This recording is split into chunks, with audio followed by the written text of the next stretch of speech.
Hey, what's up, you guys? My name is Sabina, and I am the artist, creator, whatever behind this channel. I'm a person who does a lot of things. I've made videos about silversmithing and doing how-to videos for silversmithing. Sometimes I just like to talk into the ether. I'm just a human, you know. I like to make things. I've always known that I was an artist for a long, long time. And so I went to art school and I graduated art school. And throughout art school, I'd processed a lot of childhood trauma. And I don't really have to get into the details and the minutiae of my childhood trauma, you know. It is kind of a thing on the internet these days to just trauma dump and overshare. But I will say that I want to be a part of a collective of people who has actively healed my trauma and shows those who haven't healed their trauma that they can, in fact, heal themselves. Because I have spent the last, I would say, at least 2 years very heavily healing my SHIT. I mean, longer than 2 years, truthfully. I left my parents' house, I would say, it was in the fall of 2014, so you do the math. It's been 6 or 7 years at this point. And I just knew that something was up, like I had to get out. But boy, let me tell you, when I say I was depressed for like several years after I left, that is not an understatement. I just couldn't connect to people. I thought that there was something wrong with me. Like, honestly, I thought that the best thing for the world was for me to either not exist on this physical earthly plane anymore, or to just form no relationships with anybody and live in the woods by myself so that I couldn't hurt anybody. Because I just felt so useless, worthless, awful, piece of trash. All of the negative things that you could possibly believe about yourself, I believed about myself.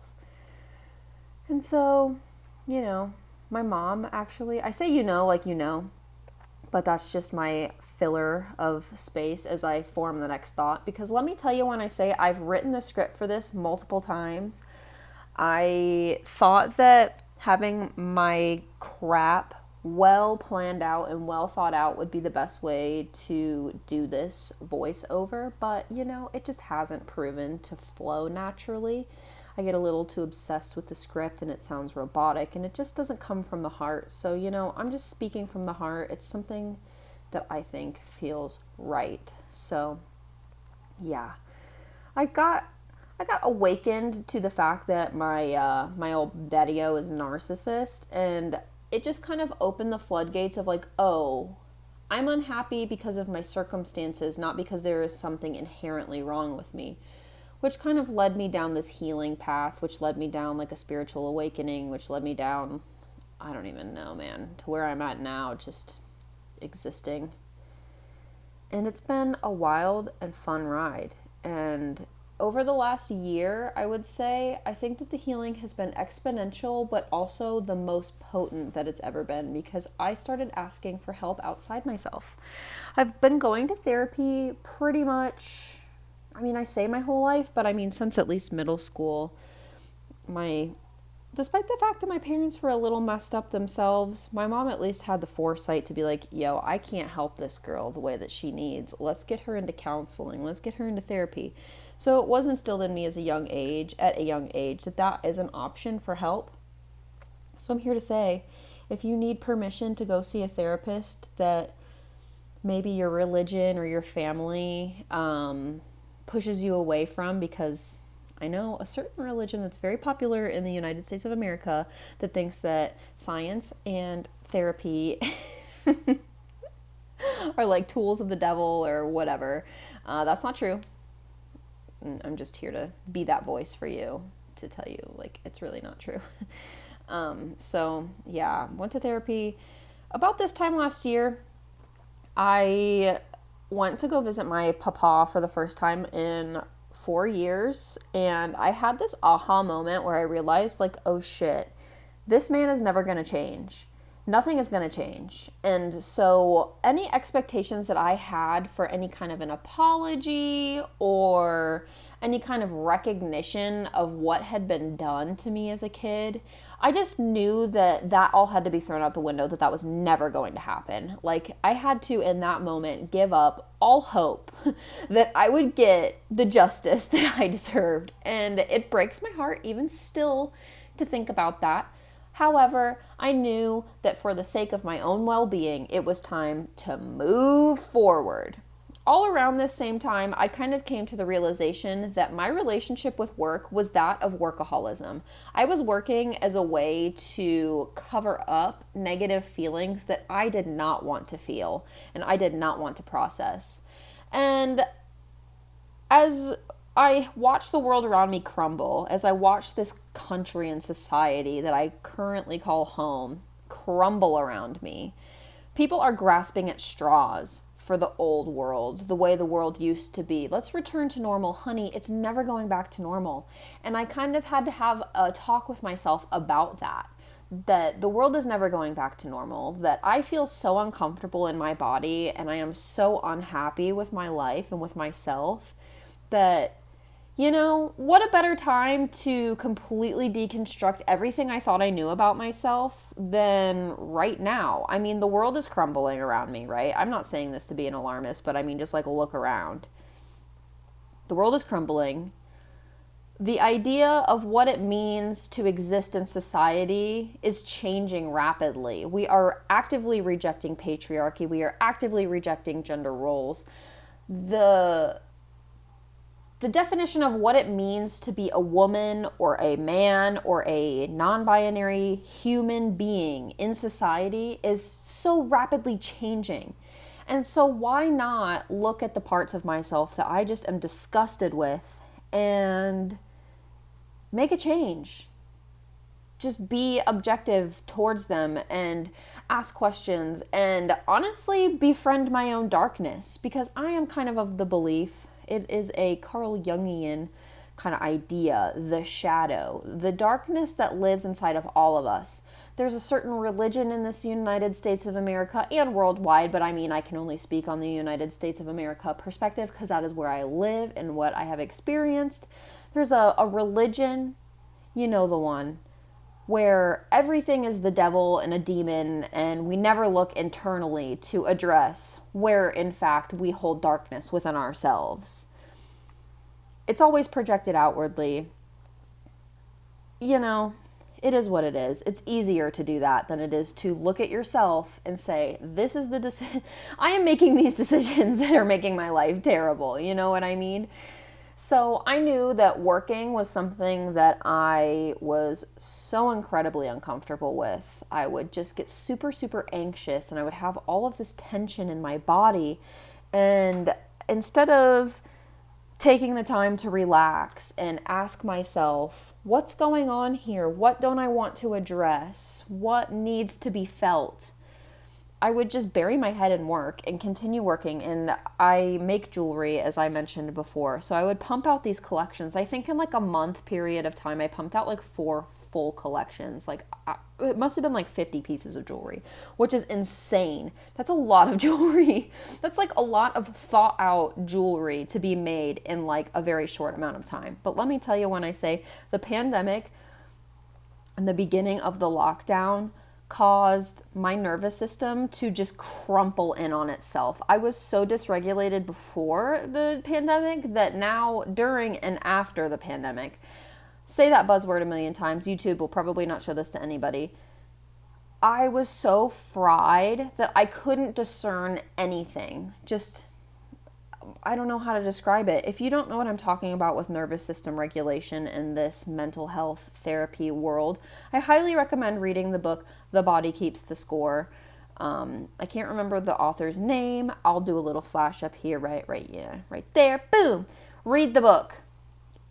It's helpful whether you have a dysregulated nervous system or not, because it will help you be able to see those who do have dysregulated nervous systems. And instead of just like writing them off as crazy, you'll just be able to see where they're coming from and maybe have a little more compassion to extend to those around you. So a year ago, like I said, I went to go visit my dad, realized, okay, life is not going to just be tied up in a little bow. I'm not going to get the apology. The expectations that I was holding need to be let go.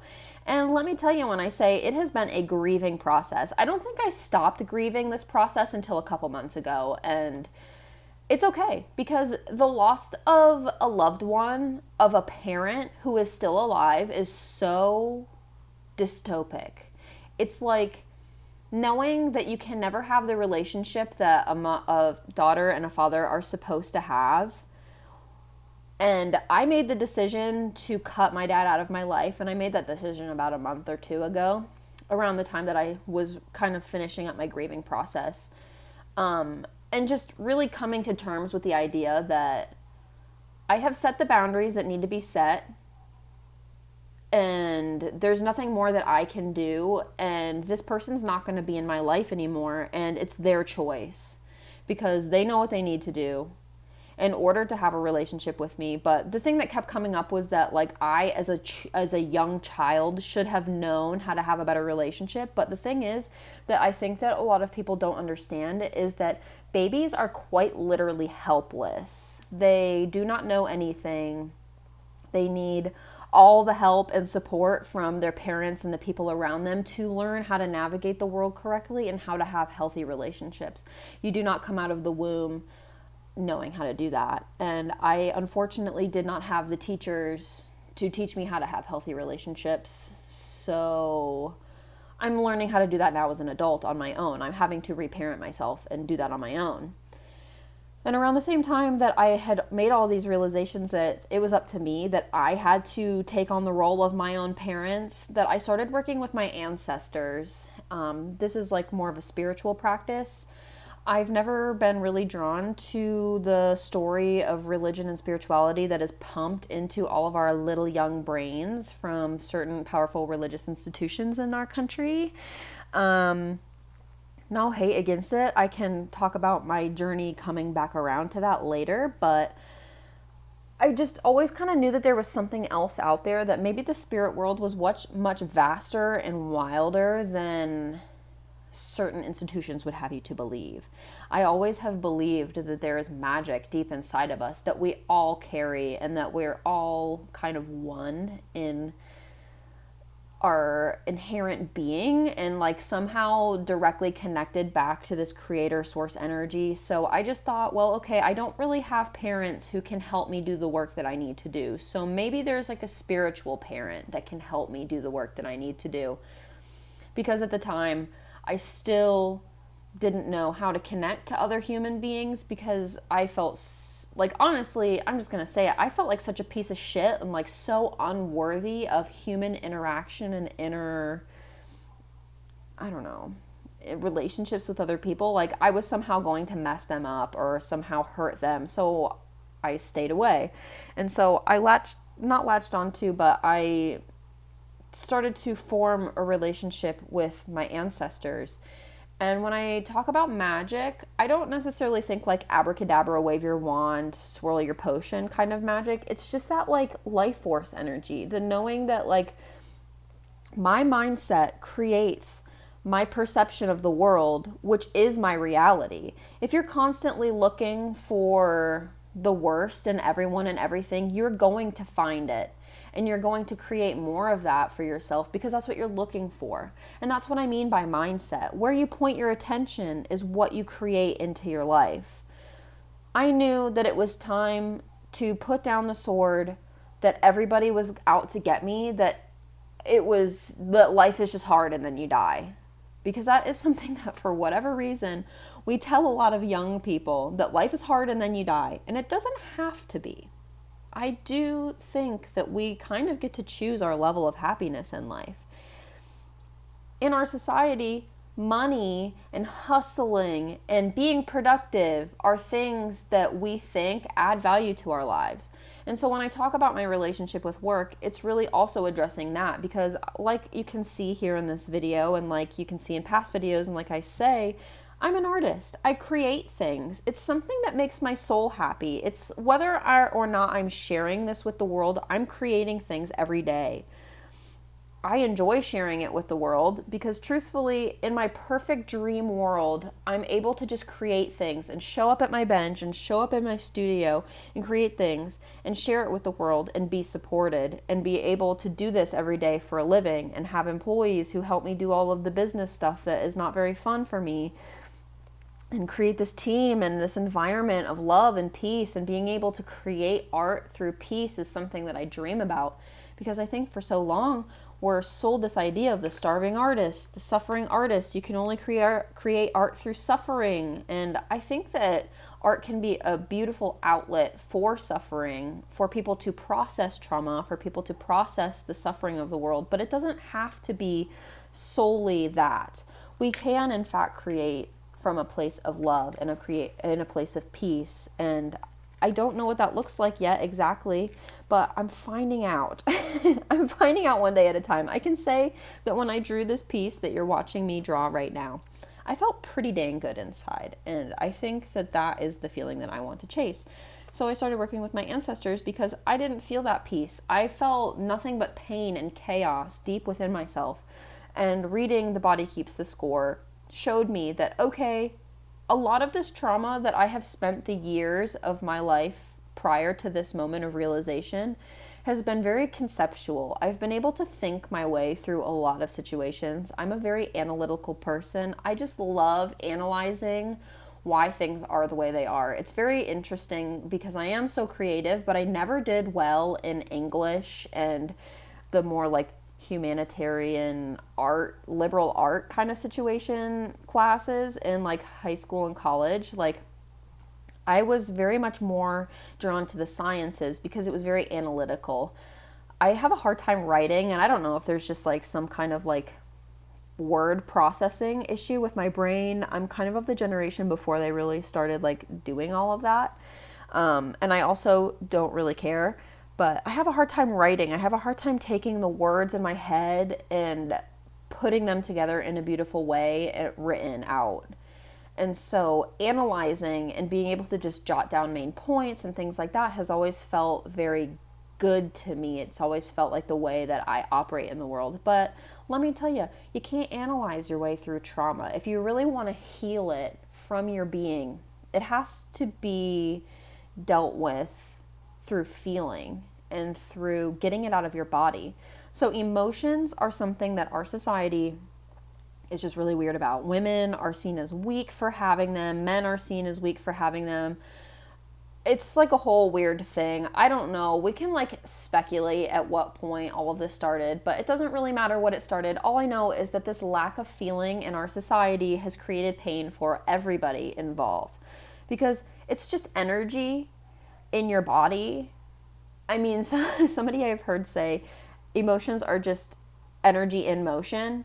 I don't know if that's, a reach or what, but it is like a chemical reaction that's happening inside your body. And when you don't allow yourself to cry, and when you don't allow yourself to feel that feeling and voice what you're feeling in a safe way, which a lot of us weren't allowed to because a lot of our parents were not emotionally regulated themselves. So when you're crying, you get a lot of that, don't cry, wipe your tears, I'll give you to something to cry about, oh, only girls cry. And that whole only girls cry thing implies that women are weaker for crying, and that it is seen as a bad thing for a man to cry because it's only okay for the weaker sex to cry. And it's just really not, because that gets stuck in your body. And through healing my body and healing the aspects of trauma that have been stuck in my body, I can feel the relief on the other side to be able to advocate for this. I've been doing EMDR therapy for a little less than a year. I started about a year ago, but didn't actually start processing until maybe the fall of 2021. EMDR stands for Eye Movement Rapid Desensitization. It is a form of psychotherapy that is amazing for PTSD and CPTSD. It focuses on traumatic memories. So a lot of the time with PTSD and CPTSD, there is a flashback element of it. And that's where like that stereotypical, like, this is so unsensitive and thank you for all the veterans who have served, but it's that like Nam flashback, like the helicopters and the bombs and like people freaking out, like, oh my gosh, I'm back in Nam. You know, the meme. It's not a meme. Real life people suffer from this, and it's something that happens where our brains don't fully process the situation that happened in a way that is able for our brains to like continue surviving and thriving. So our bodies get stuck in fight or flight mode. And every time you get triggered into fight or flight mode, your body releases a cocktail of hormones like adrenaline and cortisol and all these things that in nature, back when we were just like cave people, or even just like when we were less industrialized and lived more rurally, if there was a threat and a situation in front of you that was like a survival situation, like you're in the woods and you stumble upon a mountain lion and her babies, that's pretty freaking scary. So your fight or flight mode gets activated and you do the appropriate things that need to be done to get yourself out of that situation.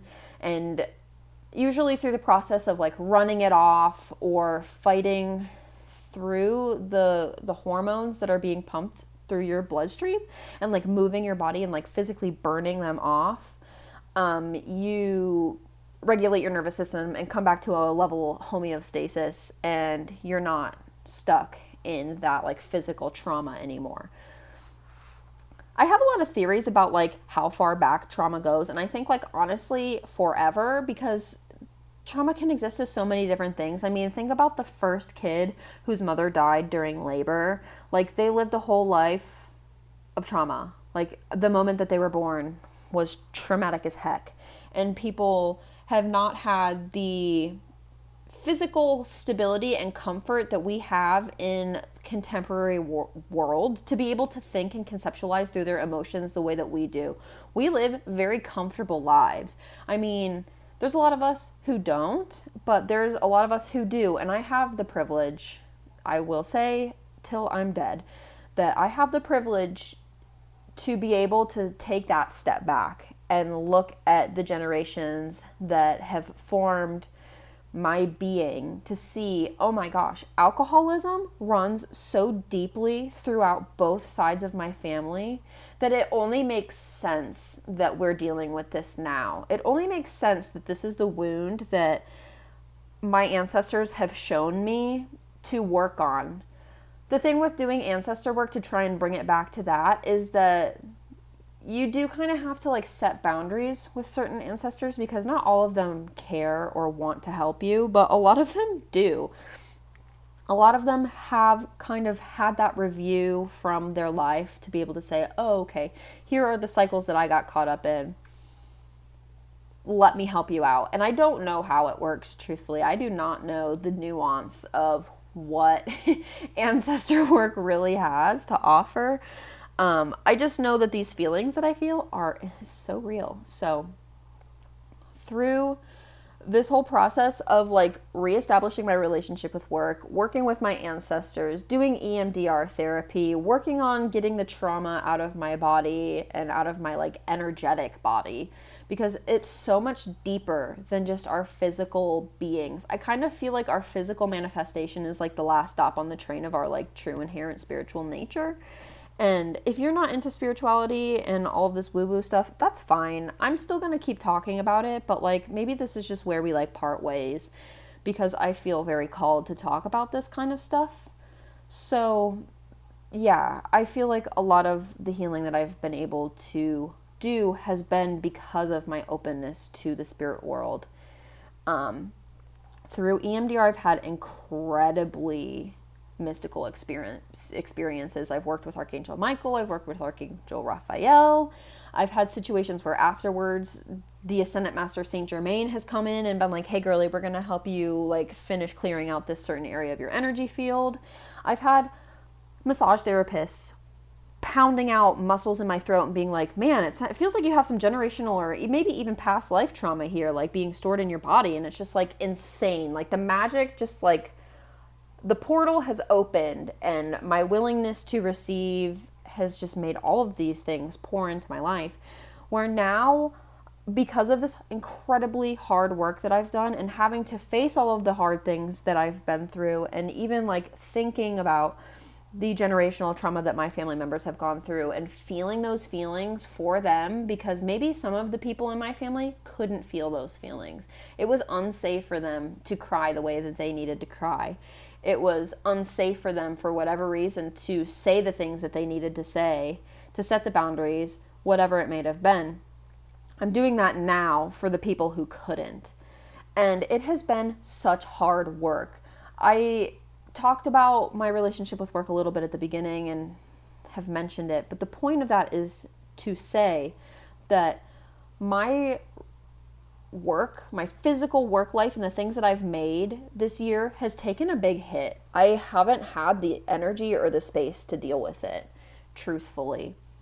I mean, I've still been able to find joy in making things every now and then, like doodling here or there, but I haven't been able to really make something that I've just been like over the moon proud of for a really long time. And I thought, wow, okay, there's something wrong with me. I started to develop imposter syndrome, like the belief that I could never create art again, that I wasn't good enough, that who really cares about what I have to say? Like, I've taken such a long break from it, like nobody even misses me. I'm, posting things on Instagram and they're getting no likes and no viewership because, like, honestly, Instagram, like, I've talked about it before, mentioned it before, but I think they just don't really show my posts to people. I don't know if it's me. I don't know if it's them. It doesn't really matter. So it just felt like I was like pissing into the wind, like is what I kept saying to people. And it's hilarious to imagine that, but that's what it felt like. Like, I'm trying to create these physical works of art, all while also doing this incredibly intense healing on my mind and spirit. And I felt so bad about it. I felt so unproductive, and as a result, it felt like my worth and value as a human being was just diminished to nothing because I couldn't produce. And that goes back into this whole like work relationship thing, where I have had to completely switch my mindset and idea of what it means to work and hustle and what that brings into my life. I've always been like a workhorse. Just ask anybody that I went to art school with.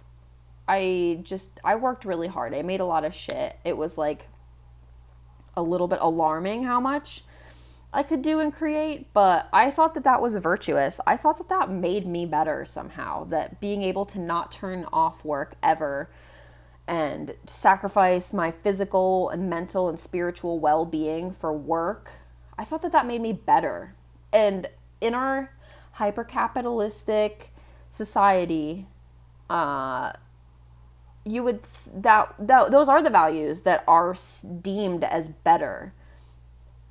People are falling apart. They are not taking care of themselves. They're relying on pharmaceuticals for healing and not addressing the real problem inside of themselves, and have very unhealthy lifestyles, all for this new god that we all worship, which is work and money and having physical things that for some reason we think that if I have that new pair of high tops, I will somehow be more valuable.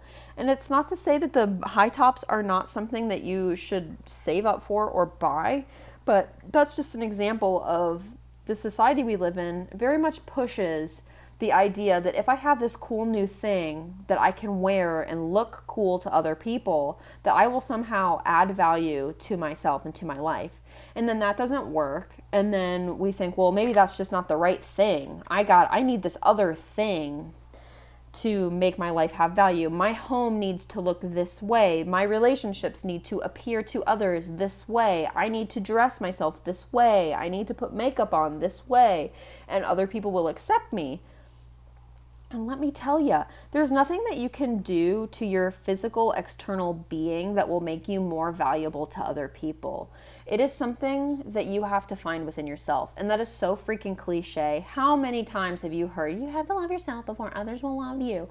But let me tell you, it is actually so true, because we are all constantly projecting our own internal world and being onto everyone else at all times. We only know our own lived experience. and we are viewing the world through the frame of reference that is our lived experience.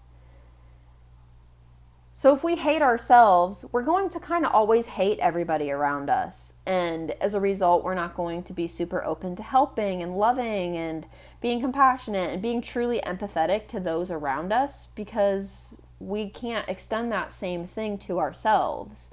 You can only meet somebody else as far as you've met yourself. And if you've only met yourself at a very physical, superficial level, that's only as far as you're going to meet other people. We are so much more than our physical bodies, and we are so much more than the brand label that is on the clothing that we wear. And so as a jewelry maker, I have all that in my head, and it's made it harder for me to create things, because I'm like, well, who gives a shit about this stud earring? Because you don't need this pair of studs to have a healthy and fulfilling life. And I know that jewelry is so interesting because it is something that people have very intimate relationships with. I've had testimonials of people who have bought my evil eye earrings, and they pray over them, and they do the intention work that I recommend people do with their jewelry. And then they see magical, intention-filled results. And that is the reason why I do it. I don't give a shit if you want to wear this necklace that I've created because you want to show off to your friends. I mean, like, that's not why I make this stuff. But if that's the intention that you have for your life, go for it. I create jewelry to create intention in your life. The whole shtick that I have, and I hate even calling it a shtick, but the reason why I make the jewelry that I make is to help you create intention. So you sit with your jewelry, you sit with the gemstones. I mean, maybe it is something that like makes you feel beautiful and powerful, but you pray over it. You ask your higher self to help align you with the type of person that you want to become and you want to be in that moment. And it's kind of crazy. You set that intention into the world and it comes back to you if you are open to receive it. And so I've had to reframe my thinking around why I'm making this. I'm not making things necessarily to become rich. I don't really care if I ever make $1 million in my whole life. I want to be healthy. I want to be happy. I want to have relationships in my life that are worthwhile and fulfilling and supporting. I want to live in peace over chaos. And at the beginning of this year, I had decided, okay, 2022 is my year. My 222 are my numbers. The angels, baby, they come to me as that number. That's just always been like a very powerful number for me. So I knew, okay, 2022 is going to be a hella crazy year for just transformation and becoming the person that I want to become. I did say hella, and I am cringing at myself a little bit. And like, if you say hella, there's no shade. That's, again, my own projection. Like I mentioned before. I don't know why I said hella. Anyway, I'm like bracing myself for all the haters in the YouTube comments because I have so many haters, LOL. So at the beginning of this year, I decided to set some goals to balance out mind, body, and spirit. And I had been doing all of this work with EMDR, and it honestly, like, it has transformed my mind and spirit. But I was really lacking in body. And I knew that there was so much connection to body. And EMDR is some form of somatic body healing. But like the physical aspect of like eating right, working out, all of that is something like, honestly, in this moment, I am still very much working on. But I did finally come to peace with the work that I've been doing. A phrase that I kept saying is like, I am working so hard on myself. I am working so hard in therapy and working on this really hard stuff, because let me tell you, if you're interested in this work, it is not going to be easy. But my thought is that it's going to be really painful for a very short amount of time for a lifetime of relief. Because there are so many people that choose not to do the work because it's hard and it's painful. It is really hard to look at the things that you don't like about yourself and make friends with them. It just is. I mean, think about it. Look at the ugliest part of yourself and notice how you feel about it. Are you cringing inside? Embrace the cringe. Or run away from it. I mean, you have two options. If you run away from it, it's going to chase you. It will come back. It will always live in the shadow, controlling your life without your consent and without you even knowing. and it will impact you for the rest of your life. So you can choose to look at it now and maybe have like a couple weeks where you're just really uncomfortable and maybe kind of sad and not knowing who you are or what you believe or what the hell is going on. But let me tell you, when I say the lifetime of relief is what you have to look forward to. And it is hard work, and it does not pay well. It does not pay your salary. It does not pay your bills. And that was a hurdle I had to overcome, feeling like this work that I am doing is pointless. This work that I am doing is meaningless.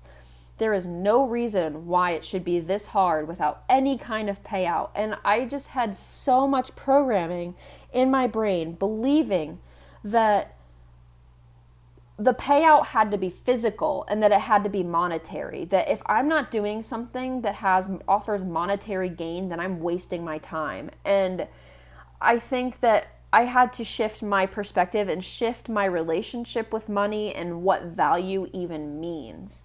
Value is something that we have really given to money to define for us. What's the value of your house? What's the value of your car? What's the value of that thing that you're creating? Give me a price tag on it. And that's what it's worth. But humans, we are worth so much more than money, you know? People do buy people still to this day. Slavery, as much as we like to think it doesn't exist, it still exists. And people are buying and selling humans every day. And it's not cool. But we all kind of intuitively understand that there is not a price tag that a human being can really carry. Our lives are worth so much more than what money is.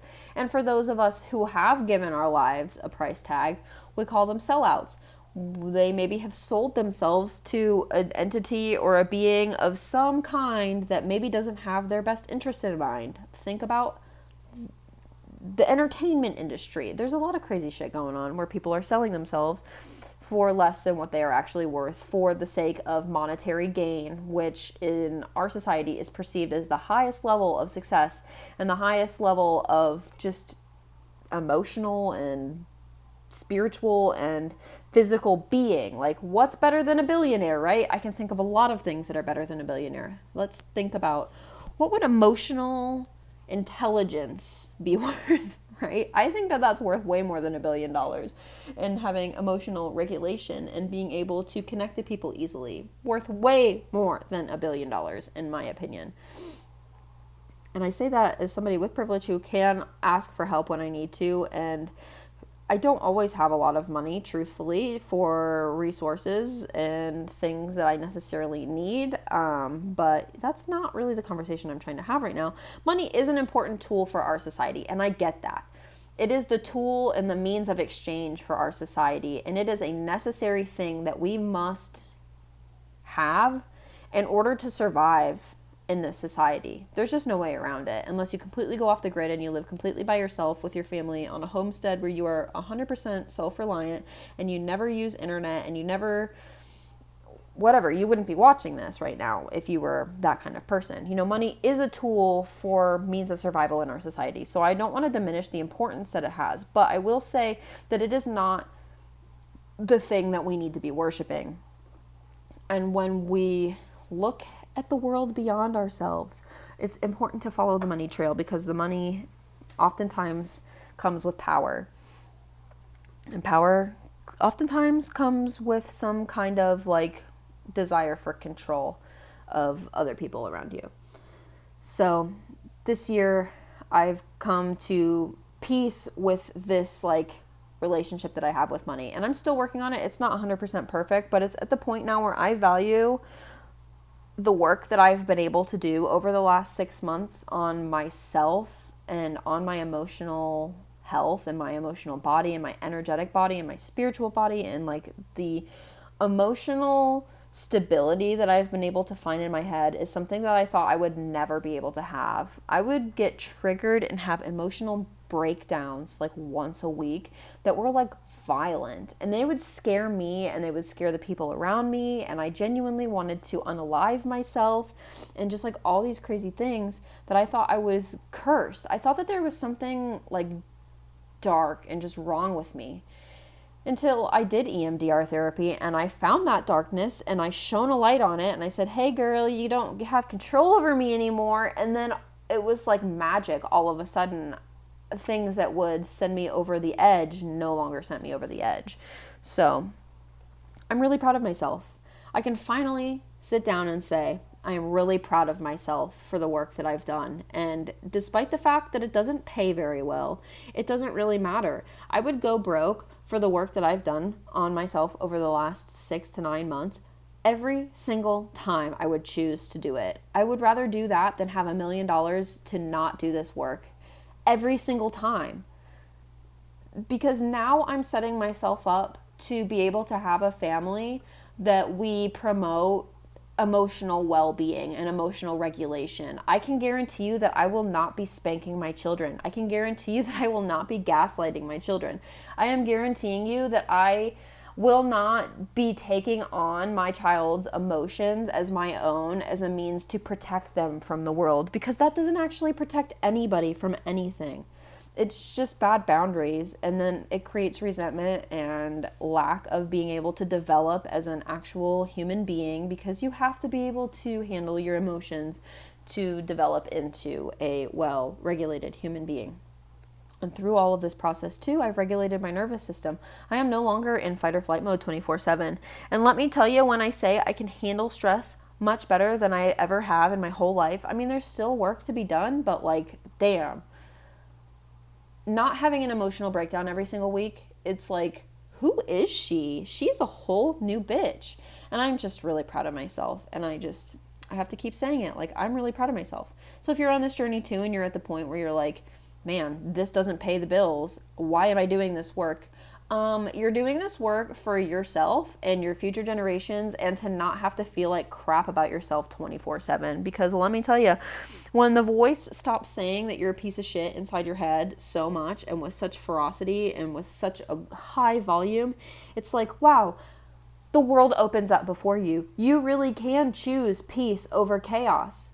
And the choice is yours. It's no longer like you're following in the footsteps of what you're destined to do. Like, destiny is yours to decide what you want to do with it. You do not have to follow in the footsteps of the toxic patterns that have been created in your family. And it's amazing. So here I am currently. It is June 6th, 2022. And I'm at this point where I feel free. I'm free to be exactly who I was born to be. And realizing that this whole time I had a personality. I wasn't just like one big walking trauma response, which is kind of what I had convinced myself. I mean, partially because of TikTok, and TikTok is like really toxic, honestly. It's like a place where everybody just kind of overdiagnoses themselves, and there was a period of time where we were all kind of convinced that every aspect of our personality was just one big trauma response. And as I regulate my nervous system and realize who I truly am as a person and not who my programming and parents wanted me to be, I no longer feel guilty for wanting things. I no longer feel guilty for having emotions. I no longer feel like I have to hide who I am because it's going to hurt somebody else's feelings. I kind of had this breakthrough where I realized, like, we are all just kind of allowed to be weird. Like, social conditioning has us set out to believe that we need to fit in with the crowd, or else we're going to get made fun of, or people are going to tease us, or we're going to be outcasts or ostracized. And I understand that there's like a survival element to that, because, you know, the person who went off and did the lone wolf thing usually did not survive. So those who kind of stuck with the pack typically survived. But we're kind of in a time where we don't really require that anymore. And we can be openly ourselves and find our freaky tribe that aligns with our freaky selves. And realizing that has just brought me a lot of peace, because no longer do I feel like I need to perform myself as a certain being. And I still struggle with stating what I need to other people. I find that I often still just go with what others want. Sorry, I just ran into something. Made a fart sound. I don't know if you heard that. I promise I did not fart, but maybe I did. Maybe I'm just deflecting. what was I saying? Oh, yeah. I still struggle with stating my needs and not feeling like guilty. I don't necessarily feel guilty, but I do feel like there's something stuck in my throat when I'm like, when someone, it's even as simple as like, where do you want to go to dinner? And you know where you want to go to dinner, but you say, I don't care. And then you just kind of like go along with it, what everybody else wanted. But like, you never really, you never really give yourself the space to say what you want and like let it be rejected, because the idea of being rejected is so painful that you just never say anything, and then like just kind of go along life like floating and expecting everybody to, one, know what you're thinking and what you need at all times, which they never do, because people are consumed with their own shit and can't read your mind. Like, really, it's not even that people don't want to help you, it's that people can't read your mind. And that's maybe something that I have struggled with, is not being able to state my needs, and maybe not even being able to recognize my needs, because I couldn't trust my intuition because my nervous system was so dysregulated. And a lot of aspects of trusting my intuition have come from feeling into my body and trusting what my body is telling me. And if I can't trust what my body is telling me, then I can't trust this feeling in my belly to know what is right and what is wrong. And so here I am, figuring that out one day at a time, and realizing that like demanding what you want and not taking anyone's bullshit and not letting anybody string you along and like demanding your worth in your relationships, it's really, really hard. But it's really worth it, because then you end up surrounded by people who actually want you there and who actually care about you and who genuinely care about the betterment of your and their lives together. So yeah, I'm at a place too where I can work again. I'm like ready. I have ideas. I feel like I'm less caught up in the whole like, what is the point of this? Where it feels really good. So I'm going to be making more videos, and I really want to challenge myself to release one video a week for the next couple months. I got a wild hair and was like, I'm going to post every day for a whole month, but like I have never had a consistent posting schedule in my life, at least not for video content. And I'm still very much learning how to make good video content, because I got really good at making photo content, and then Instagram changed to a video platform, and then I felt like a lost little puppy. But I am also at an age where I am way too old to give up. Or wait, I said way too old. I am way too young to give up and be like, I'm too old for this, because I'm not even 30 yet. So I see people much older than me keeping up, and I am saying that in a comparison kind of way, but it's like a kick in the pants kind of way. Like, I have goals, I have dreams, I have things that I want to accomplish in this life, and I need the internet to do it. So I have to get good at it again. And so I'm going to challenge myself to create a video every single week. And I'm maybe going to be posting on TikTok again. As much as I feel like it is a toxic siphon of your dear, dear, precious energy, it's a cool platform for connecting to people. And so yeah, follow me on that if you want. Like and subscribe if you even made it this far. Thanks for watching. Let me know if you like this kind of like video where I'm creating something, but I'm also talking about more personal things. I have a lot of thoughts like this all the time. I'm constantly analyzing and thinking and chewing on something, and I feel very called to talk about them, but I honestly have been very scared in the past to even post stuff like this. I think I've recorded this kind of video like maybe a dozen or two times. And I delete it every time because I'm afraid that somebody's going to be really mean to me on the internet. And the more I grow into myself, the less I give a shit about what anybody else thinks of me. So go ahead, be mean. It is what it is. It doesn't actually say anything about me. So yeah, if you like this kind of content, let me know. Let me know what else you want me to talk about. Let me know what other kind of things you'd like to see. I have a list of ideas, but I will go through that list and we'll need more ideas. So if there's anything specific, let me know. Let me know how you are. How are you doing? Let's talk about it. Yeah, so for now, that's it. Thanks for listening. Like and subscribe. Follow me on Instagram. If you want to support my channel financially, you can, I'm not monetized on here right now, but like and subscribe. I have a website with all of the jewelry and things that I currently have available for sale. I try and ship things out at least once a week. I'm only a one-man team right now, so as I grow, we'll be able to get a little faster. But like I said, one-man team, still have a part-time job. I'm not doing this full-time, so doing my best. But yeah, financially support me. That would be great. So I can quit my job and live my dreams and have a nice, cute little house for me and my cats and my family. And so I can make more videos and share more things with you guys. So peace and love until next time. Bye bye.